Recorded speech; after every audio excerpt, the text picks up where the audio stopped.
Okay, so let's do one illustration जहाँ से आपको पूरा क्लैरिटी मिल जाएगा कैश बेसिस में और अक्रूवल बेसिस में. Okay, so mister Z has given following information for financial year 23-24. Expenses 1,60,000, expense paid in advance 40,000 जो 1,60,000 में इंक्लूडेड है. Expenses not yet paid 20,000. Now income 2,40,000, income received in advance 30,000 included, मतलब इस 240 में include है 30,000. Income not yet receive 24,000. Find income if he followed cash basis, accrual basis. Okay, now let's do the working. Okay, so first we'll start with cash basis. So जैसे हमने पहले सीखा कि cash basis में क्या, जितना cash आया है जितना कैश गया है वही हमको रिकॉर्ड करना है और कुछ भी रिकॉर्ड नहीं करना है, right. So what would be the income side? तो income received, how much? 2,40,000. Income received in advance 30,000. Means like we don't have to give the adjustment entry for the 30,000 because it is already included in 2,40,000. Third will be income not yet received. Means उसको हमको record नहीं करना है. Minus. अभी expenses में आते हैं. Expenses paid 1,60,000 and expenses paid in advance 40,000 जो इंक्लूडेड है ऑलरेडी 1,60,000 में, तो अलग से हमको कोई एडजस्टमेंट नहीं करना है. Expenses not yet paid will be 20,000 जो इसका हम रिकॉर्ड अभी नहीं करेंगे since we are following cash basis. So कितना होता है इसमें? 80,000. So your profit would be 80,000 as per cash accounting. ठीक है ना.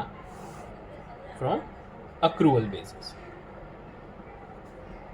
अक्रूवल बेसिस में हमको एडजस्टमेंट करने पड़ेंगे बहुत सारे. सो लेट्स चेक कौन से एडजस्टमेंट्स आएंगे. So first of all income कितना आ गया है? 2,40,000 plus income received in advance 30,000. Since अगर हमारा इनकम अभी एडवांस हुआ है, मतलब क्या हुआ है, हमको सिर्फ पैसा मिला है, हमारा इनकम अर्न नहीं हुआ है कुछ भी, तो क्या होगा हमारे लिए कि भाई हमने तो इनकम कोई अर्न ही नहीं किया हुआ है, हम तो फिर हमारे पीएनएल में तो आएगा ही नहीं. तो we have to deduct that income in advance.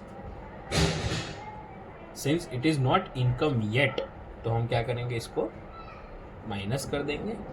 Plus income not yet received, मतलब जो इनकम हमने अर्न कर लिया है लेकिन हमको पैसा नहीं मिला है, लेकिन अल्टीमेटली मैंने अर्न तो कर लिया है, तो फिर वो मेरे पीएनएल का पार्ट हो जाएगा.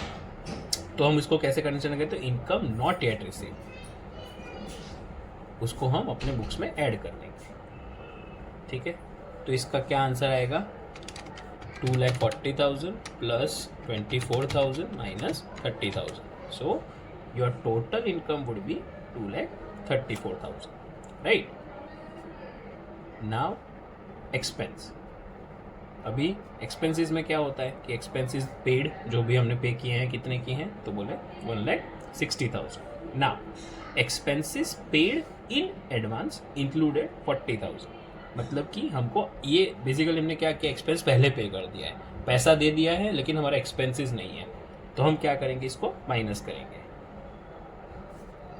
सो 40,000 प्लस जो भी एक्सपेंसेस हमने अभी तक पे नहीं किए लेकिन इनकर कर दिए हैं, तो उसको हम ऐड करेंगे 20,000. कितना आएगा ये? 1,60,000 माइनस 40,000 प्लस 20,000, 1,40,000. नाउ ये हो गए टोटल एक्सपेंसेस. तो हमारा प्रॉफिट कैसे आएगा? Total sales minus total expenses. कितना? तो 2,54,000 1,40,000. कितना प्रॉफिट आएगा? 24,000. This would be your profit as per accrual system. Hope it is clear.